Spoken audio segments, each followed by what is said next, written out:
Hello dear students, let us continue the next part of living world, that is about rules of nomenclature. In the previous video I explained about binomial nomenclature and who started the binomial system of naming to the organisms. In Kannada, the binomial nomenclature is called the ದ್ವಿನಾಮಕರಣ ಪದ್ಧತಿ. ಅದರೊಳಗೆ ಎರಡು ಹೆಸರು ಇರ್ತಾವೆ. Every scientific name, it is consisting of two components. The first component represents genus name and the second component represents the species name. ಈ genus name ಅನ್ನೋದಕ್ಕೆ ಕನ್ನಡ ಒಳಗೆ ಪ್ರಭೇದ ಅಂತ ಕರೀತಾರೆ. ಪ್ರಭೇದ ಈ ಹೆಸರನ್ನ ಇಂಗ್ಲಿಷ್ ಒಳಗೆ ಜೀನಸ್ ನೇಮ್ ಅಂತ ಕರೀತಾರೆ. ಜಾತಿ ಅನ್ನೋದನ್ನ ಸ್ಪೀಸೀಸ್ ನೇಮ್ ಅಂತ ಕರೀತಾರೆ.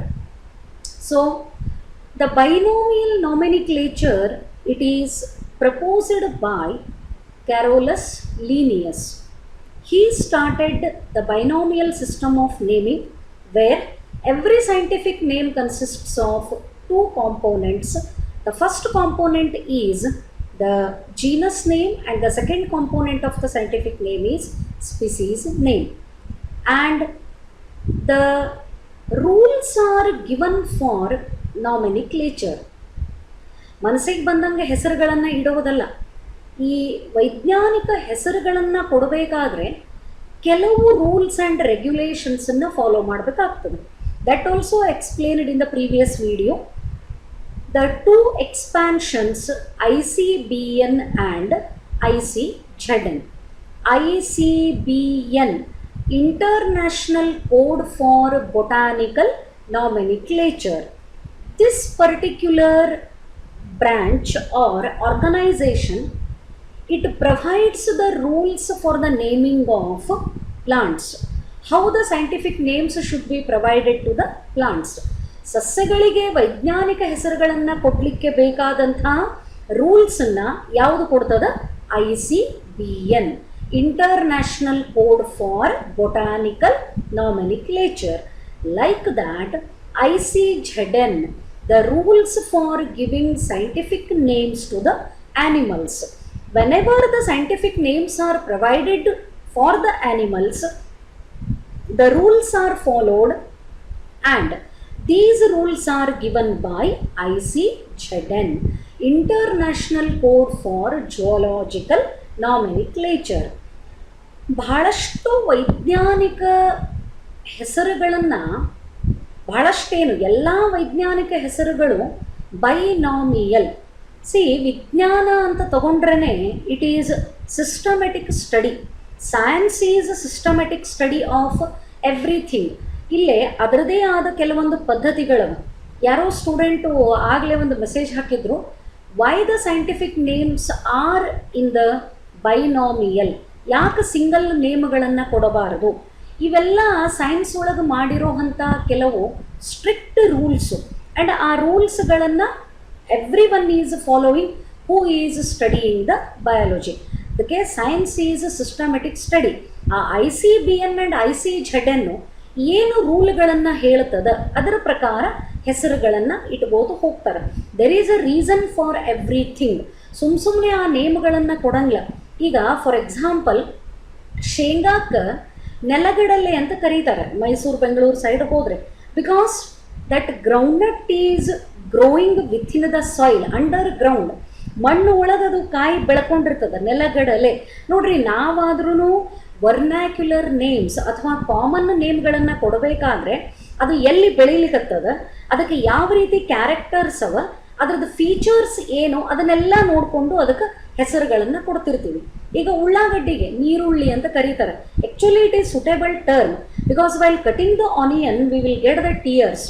ಅದರೊಳಗಿರೋ ಅಂಥ ಕೆಮಿಕಲ್ ಸಬ್ಸ್ಟೆನ್ಸದ್ದು ಸ್ಟಿಮ್ಯುಲೇಷನಿಗೆ ನಮ್ಮ ಕಣ್ಣೊಳಗೆ ನೀರು ಬರ್ತದೆ, ಅದಕ್ಕೆ ನೀರುಳ್ಳಿ ಅಂತ ಕರೀತಾರೆ. ಇದೇ ಥರ binomial naming system, it is given on the basis of the character of the genus and the character of the species. ಆ ಕ್ಯಾರೆಕ್ಟರ್ಗಳು ಏನವ, ಪ್ರಾಣಿ ಇರಲಿ ಸಸ್ಯ ಇರಲಿ, so for that only some rules are made, and according to the rules of ICBN and ICZN, the names are given to the plants and animals. And today's topic is very important. It is the 5-mark question. 5 point ಬರೆದ್ರೆ 5 marks. Very easy to score the marks in biology. Universal rules of nomenclature, whether it is plant naming or it is animal naming. ಒಂದು ಆರ್ಗ್ಯಾನಿಸಮ್ಮಿಗೆ ಹೊಸದಾಗಿ ಕಂಡುಹಿಡಿದಂಥ ಯಾವುದೇ ಆರ್ಗ್ಯಾನಿಸಮನ್ನು ತಗೊಂಡ್ರೆ how to provide the name, ಅವಕ್ಕೆ ಹೆಸರುಗಳನ್ನು ಯಾವ ರೀತಿ ಕೊಡ್ತೀವಿ ಅಥವಾ ಕೊಡಬೇಕು. So it is explained in the universal rules of nomenclature. ಬಹಳ important part of the chapter ಇದು, and I hope you will concentrate on this particular part of the chapter. So let us move to the rules of nomenclature. Once again, I would like to remind, these rules are common for ICBN as well as ICZN. International Code for Botanical Nomenclature, ಅದರೊಳಗೂ ಈ ರೂಲ್ಸನ್ನು follow ಮಾಡಬೇಕು. International code for zoological nomenclature, in that also these rules are followed. ಅದಕ್ಕೇನೆ term ಏನದ, universal rules of nomenclature. ಹೆಸರುಗಳನ್ನು ಕೊಡಬೇಕಾದ್ರೆ, scientific ನೇಮ್ಗಳನ್ನು ಕೊಡಬೇಕಾದ್ರೆ ಯಾವ್ಯಾವ ರೂಲ್ಸ್ಗಳನ್ನು ಫಾಲೋ ಮಾಡಬೇಕು. So let us move to the rules one by one. So here is the first one. Biological names are in Latin and written in italics. They are Latinized or derived from Latin irrespective of their origin. ನೋಡ್ರಿ ಎಷ್ಟು interesting point ಅದ. ಯಾವುದೇ ಒಂದು biological ನೇಮನ್ನು ತಗೊಂಡ್ರೆ, ಅಂದ್ರೆ ವೈಜ್ಞಾನಿಕವಾಗಿ ಜೀವಿಗಳಿಗೆ ಇಟ್ಟಿರೋ ಅಂಥ ಹೆಸರುಗಳನ್ನು ತಗೊಂಡ್ರೆ they are all in Latin language. That is why ಅದನ್ನು ಕೇಳಿದಾಗ it seems to be something different. ಅವು ಯಾಕೆ ಹೆಸರಷ್ಟು ವಿಚಿತ್ರ ಅನ್ನಿಸ್ತಾವಂದ್ರೆ ಅವು ನಮ್ಮ ಭಾಷೆ ಒಳಗಿಲ್ಲ. They are not in Kannada, they are not in English, they are in the Latin. That is why when we hear those names it is something different. ಈಗ ಹೋಮೋಸೇಪಿಯನ್ಸ್ ಮಜಾ ಅನ್ನಿಸ್ತದೆ ಹೆಸರು. ಯಾಕೆ ಇದು ವಿಚಿತ್ರ ಅನ್ನಿಸ್ತದ ಕೇಳಲಿಕ್ಕೆ ಅಂತಂದರೆ, because these names are in the Latin. So first thing to remember, all the biological names ಅಥವಾ all the scientific names are in only one language and it is Latin. Then continues, ಅಲ್ಲಿ point continue ಆಗ್ತದ. And written in italics. Italics ಅಂದರೆ ಓರೆಯಾಗಿ print ಮಾಡೋದು. Whenever the biological names are printed, scientific ನೇಮನ್ನು, ವೈಜ್ಞಾನಿಕ ಹೆಸರನ್ನು ಎಲ್ಲೋ ಒಂದು ಕಡೆಗೆ ಪ್ರಿಂಟ್ ಮಾಡ್ಲಿಕ್ಕತ್ತೀವಿ ಅಂತ ಇಟ್ಕೊಳ್ಳೋಣ. Whether it is a article or it is a book, something else. ಎಲ್ಲೋ ಒಂದು ಕಡೆಗೆ ಅದನ್ನು ಪ್ರಿಂಟ್ ಹಾಕಬೇಕಾದ್ರೆ ಅದನ್ನು ರಿಮೈನಿಂಗ್ ಲೈನ್ಸ್ ಎಲ್ಲ ಸ್ಟ್ರೇಟ್ ಇಟ್ಟಿರ್ತಾರೆ. ಈ ಸೈಂಟಿಫಿಕ್ ನೇಮನ್ನು ಮಾತ್ರ ಸ್ವಲ್ಪ ಓರೆಯಾಗಿ ಪ್ರಿಂಟ್ ಹಾಕಿರ್ತಾರೆ. ಆ ಓರೆಯಾಗಿ ಪ್ರಿಂಟ್ ಮಾಡೋದನ್ನು ಏನಂತ ಕರೀತಾರೆ, italics. Biological names are in Latin and written in italics. They are latinised or derived from Latin irrespective of their origin. ನೋಡ್ರಿ, they are latinised. Say for example, ಕರ್ನಾಟಕದ ಯಾರೋ ಒಬ್ಬ ಬಯಾಲಜಿಸ್ಟು ಒಂದು ಹೊಸ ಹೆಸರನ್ನು ಕೊಟ್ಟಾರ ಅಂತ ಇಟ್ಕೊಳ್ಳೋಣ. That to be in Kannada. ಒಂದು ಹೊಸ ಹೆಸರನ್ನು ಕನ್ನಡ ಒಳಗೆ ಪ್ರಪೋಸ್ ಮಾಡ್ಯಾರ. ಬಟ್ ಅದನ್ನು ವೈಜ್ಞಾನಿಕ ಹೆಸರು ಅಂತ ಕನ್ಸಿಡರ್ ಮಾಡಬೇಕಾದ್ರೆ, ಒಪ್ಕೋಬೇಕಾದ್ರೆ, ಆ ಕನ್ನಡ ಒಳಗೆ ಕೊಟ್ಟಂಥ ಹೆಸರನ್ನು it should be translated to the Latin language. ಅದನ್ನು ಯಾವುದೇ ಭಾಷೆ ಒಳಗೆ ಕೊಡಲಿ, ಫ್ರೆಂಚ್ ಒಳಗೆ ಕೊಡಲಿ, ಇಟಾಲಿಯನ್ ಲ್ಯಾಂಗ್ವೇಜ್ ಒಳಗೆ ಕೊಡಲಿ, ಚೈನೀಸ್ ಲ್ಯಾಂಗ್ವೇಜ್ ಒಳಗೆ ಕೊಡಲಿ, what ever the language it is, but finally that name is translated to Latin language. It is compulsory. ಯಾವುದೇ ಭಾಷೆ ಒಳಗೆ ವೈಜ್ಞಾನಿಕ ಹೆಸರುಗಳನ್ನು ಕೊಟ್ಟರೂ ಕೂಡ ಕೊನೆಗೆ ಅದು ಯಾವ ಭಾಷೆಗೆ ಟ್ರಾನ್ಸ್ಲೇಟ್ ಆಗ್ತದ? ಲ್ಯಾಟಿನ್ನಿಗೆ ಟ್ರಾನ್ಸ್ಲೇಟ್ ಆಗ್ತದೆ. Therefore all the scientific names are in Latin and they are written in italics. Then coming to the second one, yes, the first word in biological name represents the genus, while the second component denotes the specific epithet. Scientific name ಒಳಗಿರೋ ಹಂತ, ವೈಜ್ಞಾನಿಕ ಹೆಸರೊಳಗಿರೋ ಹಂತ ಎರಡು ಹೆಸರೊಳಗೆ ಒಂದನೇ ಹೆಸರು ಏನನ್ನ represent ಮಾಡ್ತದ? Genus ಅಂದ್ರೆ ಪ್ರಭೇದಾನ ರೀಪ್ರೆಸೆಂಟ್ ಮಾಡ್ತದ. ಎರಡನೇ ಹೆಸರು ಅಲ್ಲೇ ಜಾತಿನ ರೀಪ್ರೆಸೆಂಟ್ ಮಾಡ್ತದ. Again I would like to repeat, the meaning of genus in Kannada is ಪ್ರಭೇದ and meaning of species in Kannada is ಜಾತಿ. So first name of the biological name, how many names are present in the biological names? Always two names. That is why binomial nomenclature. And that first word, ವೈಜ್ಞಾನಿಕ ಹೆಸರೊಳಗಿರೋ ಹಂತ ಒಂದನೇ ಶಬ್ದ genus ನೇಮನ್ನು represent ಮಾಡಿದರೆ ಎರಡನೇ ಶಬ್ದ species ನೇಮನ್ನು represent ಮಾಡ್ತದೆ. Then third rule ಏನು ಹೇಳ್ತದ? Both the words in biological name when hand written are separately underlined or printed in italics to indicate their Latin origin. Very important and interesting point.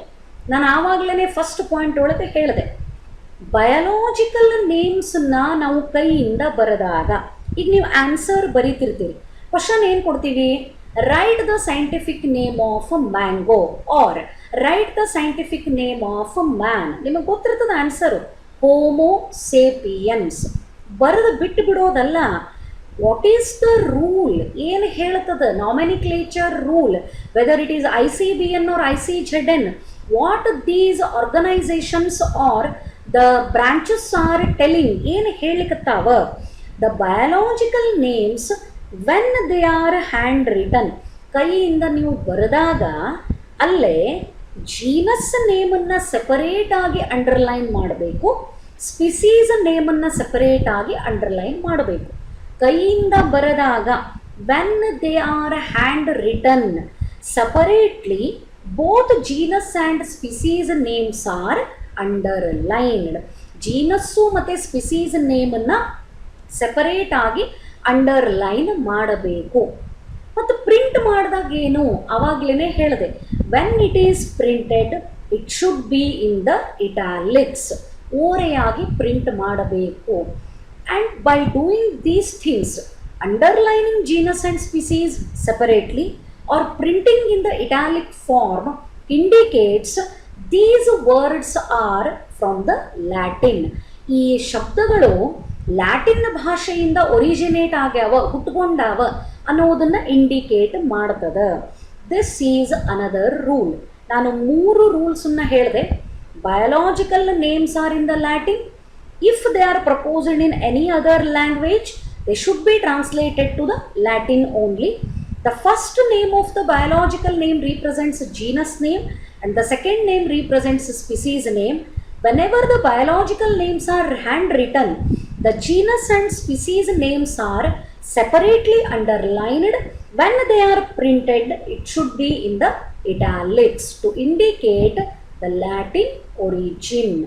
ಈ 3 ರೂಲ್ಗಳನ್ನು ಕರೆಕ್ಟಾಗಿ ನೆನಪಿಟ್ಕೋಬೇಕು. What is the language used for biological names? Answer is Latin.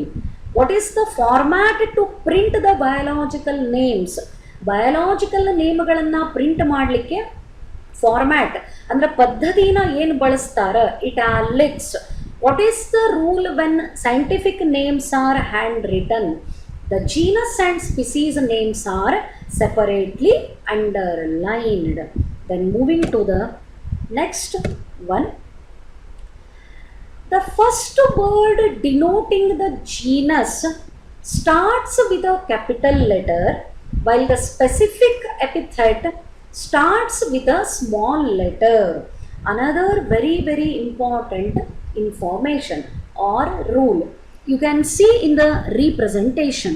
So here I have given the scientific name of mango, Mangifera indica.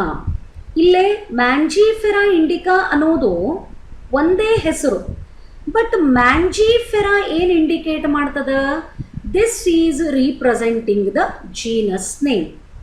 Indica ಏನು represent ಮಾಡ್ತದ, this is representing species name. ನೀವು specific epithet ಅಂತ ಬರೀಲಿಲ್ಲ ಅಂದ್ರೂ species name ಅಂತ ಬರೆದ್ರೂ ತಪ್ಪಿಲ್ಲ. Genus name and species name ಅಂತ ನೆನಪಿಟ್ಕೊಂಡ್ರೆ ಸಾಕು. ಇಲ್ಲೇ ಅಬ್ಸರ್ವ್ ಮಾಡಬೇಕಾಗಿದ್ದೇನು ಅಂದರೆ only the first letter of genus name it is in the capital letter. ಇವೆಲ್ಲ ರೂಲ್ಸನ್ನು ನೀವು ಸೈಂಟಿಫಿಕ್ ನೇಮ್ಗಳನ್ನು ಬರೀತಿರಬೇಕಾದ್ರೆ ಅಪ್ಲೈ ಮಾಡಬೇಕು. ಈಗ ನೀವು ಹೋಮೋಸೇಪಿಯನ್ಸ್ ಅಥವಾ ಮ್ಯಾಂಜಿಫೆರಾ ಇಂಡಿಕಾ ಅಂತ ಬರೆದು ಬಿಟ್ಟಿರ್ತೀರಿ. If you write M in the small letter you will lose the marks. Annual examination ಒಳಗೆ strict corrections will be made. ಆಮೇಲೆ ಇದನ್ನು ನಿಮಗೆ ಸಿ ಇ ಟಿ ಒಳಗೂ ಕೊಡ್ತಾರೆ, ಕಾಂಪಿಟೇಟಿವ್ ಎಕ್ಸಾಮ್ ಒಳಗೂ ಕೇಳ್ತಾರೆ. ಒಂದು ಸೈಂಟಿಫಿಕ್ ನೇಮನ್ನು 4 ಬೇರೆ ಬೇರೆ ಫಾರ್ಮ್ಯಾಟ್ ಒಳಗೆ ಕೊಟ್ಟು which one is the correct representation of scientific name. ಈ 4ರೊಳಗೆ ಕರೆಕ್ಟ್ ಸೈಂಟಿಫಿಕ್ ನೇಮದ ರೀಪ್ರೆಸೆಂಟೇಷನ್ ಯಾವುದು ಅಂತ ಕೇಳ್ತಾರೆ. ಅಲ್ಲಿ ಎಲ್ಲ ನೀವು ನೆನಪಿಟ್ಕೋಬೇಕು. ಜೀನಸ್ ನೇಮದ ಫಸ್ಟ್ ಲೆಟರು ಮಾತ್ರ ಕ್ಯಾಪಿಟಲ್ ಲೆಟರ್ ಒಳಗಿರಬೇಕು, ರಿಮೈನಿಂಗ್ ಎಲ್ಲ ಲೆಟರ್ಗಳು small letter. Even the first letter of the species name it should be in the small letter. Biological names are in Latin or they are Latinized forms, andre translated to Latin. Then second one, the first name represents genus name and the second name represents species name. When the scientific names are handwritten, the genus and species names are separately underlined. When they are printed, it should be in the italics to indicate the Latin origin. The first letter of the genus name, it must be in the capital letter, and the first letter of the species name must be in the small letter. ಇವು 4 important ರೂಲ್ಗಳು. ಮತ್ತು 5 ಮಾರ್ಕ್ಸಿಗೆ ಕೇಳ್ತಾರೆ, 4 ಬರೆದ್ರೆ ಹೆಂಗೆ ಕೊಡ್ತಾರೆ marks? One more is there, this you have to represent.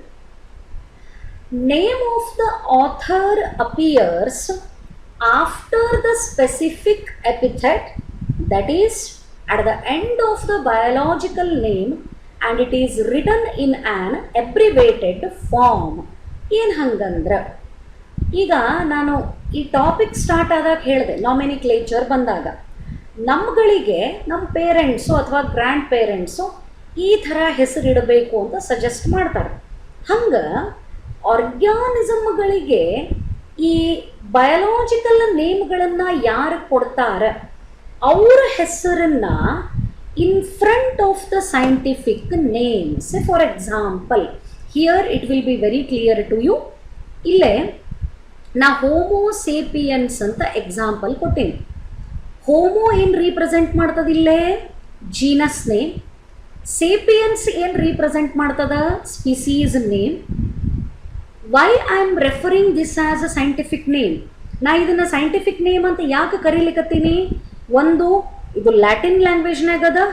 ಎರಡನೇದು, ಇದ್ರೊಳಗೆ 2 names ಅವ, 2 components ಅವ. And the first component represents genus name, second component represents species name. ಇದು ಆದಮೇಲೆ ನೋಡ್ರಿ, ಒಂದು 4 ಲೆಟರ್ಗಳನ್ನು ಅಬ್ರಿವೇಷನ್ ಅಂದ್ರೆ ಶಾರ್ಟ್ ಫಾರ್ಮ್ ಒಳಗೆ ಕೊಟ್ಟದ. LINN ಲಿನ್ ಅಂತ ಕೊಟ್ಟು ಅದ್ರ ಮುಂದೆ ಫುಲ್ ಪಾಯಿಂಟನ್ನು ಕಂಪಲ್ಸರಿಯಾಗಿ ಬರೆದದ ಅಥವಾ ಕೊಟ್ಟದ. ವಾಟ್ ಇಟ್ ರೀಪ್ರೆಸೆಂಟ್ಸ್, ಏನು ಹೇಳ್ತದ? Scientific name for the man, that is Homo sapiens. ಈ ಶಬ್ದಾನ ಹೇಳಿಕೊಟ್ಟವರು ಯಾರು? ಕ್ಯಾರೋಲಸ್ ಲೀನಿಯಸ್. ಆ ಲೀನಿಯಸ್ ಅನ್ನೋ ವಿಜ್ಞಾನಿ ಹೆಸರನ್ನು ಶಾರ್ಟ್ ಫಾರ್ಮ್ ಒಳಗಲ್ಲಿ ಏನಂತ ಬರ್ದೀವಿ? ಲಿನ್ ಅಂತ ಬರ್ದೀವಿ. This is called author citation ಅಥವಾ abbreviation of the person or the biologist who suggested that biological name for the organism. ಆ ಜೀವಿಗೆ ವೈಜ್ಞಾನಿಕ ಹೆಸರನ್ನ ಯಾವ ಜೀವ ವಿಜ್ಞಾನಿ ಹೇಳಿರ್ತಾರ ಅವರ ಹೆಸರಿನ ಶಾರ್ಟ್ ಫಾರ್ಮನ್ನ ಈ ಸೈಂಟಿಫಿಕ್ ನೇಮದ ಮುಂದೆ ಬರೆದು ಒಂದು ಫುಲ್ ಪಾಯಿಂಟ್ ಇಟ್ಟರೆ ಅರ್ಥ this is the name of author R the biologist who suggested that scientific name. So these are the rules of nomenclature. ಇದ್ರೊಳಗೆ ಸೈಂಟಿಫಿಕ್ ನೇಮ್ ಹೆಂಗೆ ಬರೀಬೇಕು ಅಂತ ಹೇಳ್ತಾರೆ, ಪ್ರಿಂಟ್ ಮಾಡಿದಾಗ ಏನು ಫಾಲೋ ಮಾಡಬೇಕಂತ ಹೇಳ್ತಾರೆ, ಇವನ್ ಯಾರು ವಿಜ್ಞಾನಿಯ ಹೆಸರನ್ನು ಕೊಟ್ಟಿರ್ತಾರೆ ಅವರ ಹೆಸರಿನ ಶಾರ್ಟ್ ಫಾರ್ಮನ್ನು ಏನು ಮಾಡಬಹುದು, that can be represented after the species name. Genus name ಆದ ಕೂಡ ಬರೆಯೋ ಹಂಗಿಲ್ಲ, ಅದು ರಾಂಗ್ ರಿಪ್ರೆಸೆಂಟೇಷನ್. ಸ್ಪೀಸೀಸ್ ನೇಮ್ ಆದ ನಂತರ ಯಾವ ವಿಜ್ಞಾನಿಯ ಹೆಸರನ್ನು ಕೊಟ್ಟಿರ್ತಾರೆ ಅವರ ಹೆಸರಿನ short ಫಾರ್ಮನ್ನು that can be represented as abbreviated after the species name. So then here is one more example, Mangifera indica, biological name of mango. Even this name is also given by Linnaeus. So Linn, Linn, it is a short form of Carolus Linnaeus. Then coming to the next one, what are the things ಇಲ್ಲಿ ಏನೇನು indicate ಮಾಡ್ಲಿಕ್ಕತ್ತಾವ? So here in this biological name or the scientific name, Mangifera represents genus name, indica represents species name, Linn represents author's name, and that Linn is short form of Linnaeus. Linnaeus short form na Linn anta ಬರೀತದ. This is how the scientific names are given according to the rules formulated by ICBN and ICZN. And one more point, it indicates that this species was first described by Linnaeus. ಇಲ್ಲೇನು ಕೊನೆಗೆ Lin ಅಂತ mention ಮಾಡ್ಯದ, ಇದು ಏನು ಅರ್ಥ ಕೊಡ್ತದ, ಈ Mangifera Indica ಅನ್ನೋ ಹೆಸರನ್ನ it was first described by Linnaeus. That is why author name in abbreviated form, Carolus Linnaeus ಅಂತ ಪೂರಾ ಬರೆಯೋದಲ್ಲ, ಆ ವಿಜ್ಞಾನಿಯ ಹೆಸರು ಕೆಲವು ಲೆಟರ್ಗಳನ್ನು in the form of abbreviation it is represented after the species name. So this is about the universal rules of nomenclature. Biological names must be in the Latin. If they are proposed in any other language, it should be translated to Latin or Latinized. The biological names consist of two words. The first word represents a genus name, second word represents a species name. When the biological names are handwritten, the species and genus names are underlined separately. ಅವನ್ನ joint ಮಾಡಬಾರ್ದು. ಆಮೇಲೆ ಈ ಒಂದು ಚಟ ಇರ್ತದೆ especially ಗರ್ಲ್ಸ್ಗೆ, ಹಿಂಗೆ ರಂಗೋಲಿ ಹಾಕಿದಂಗೆ ಹಿಂಗೆ zigzag ಹಾಕ್ತೀವಿ, ಹಾಗೆಲ್ಲ ಏನೂ ಇಲ್ಲ. ಸಿಂಪಲ್ ಅಂಡರ್ಲೈನ್ ಸಪರೇಟ್ ಆಗಿ ಜೀನಸ್ ಆ್ಯಂಡ್ ಸ್ಪಿಸೀಸ್ ನೇಮ್ಗಳಿಗೆ ಸಪರೇಟ್ ಅಂಡರ್ಲೈನ್ ಮಾಡಬೇಕು. When the scientific names are printed it should be in the italics and only first letter of the genus name must be in the capital letter and first letter of species name must be in the small letter. Genus name ದ ಮೊದಲನೇ letter ಮಾತ್ರ capital ಒಳಗೆ, ಬಾಕಿ ಯಾವ capital ಒಳಗೆ ಬರೆಯೋ ಹಂಗಿಲ್ಲ. Even here also you can see M is only the capital letter, remaining ಎಲ್ಲವೂ ಹೆಂಗವ ಸ್ಮಾಲ್ ಲೆಟರ್ನಾಗವ. ಆ್ಯಂಡ್ ಆಥರ್ ನೇಮ್ ಒಳಗೆ ಎಲ್ ಮಾತ್ರ ಕ್ಯಾಪಿಟಲ್ ಅದ, ಅಂದರೆ ಫಸ್ಟ್ ಲೆಟರ್ ಮಾತ್ರ ಕ್ಯಾಪಿಟಲ್ ಅದ, remaining are in the small letter. The name of the biologist who proposed that name or who described that one for the first time, even that can be represented in the form of abbreviation. So these are the general or universal rules of nomenclature. Make the practice of these points, it is very important, and try to remember the scientific name of man and mango. Hope this explanation is clear for you. Thank you.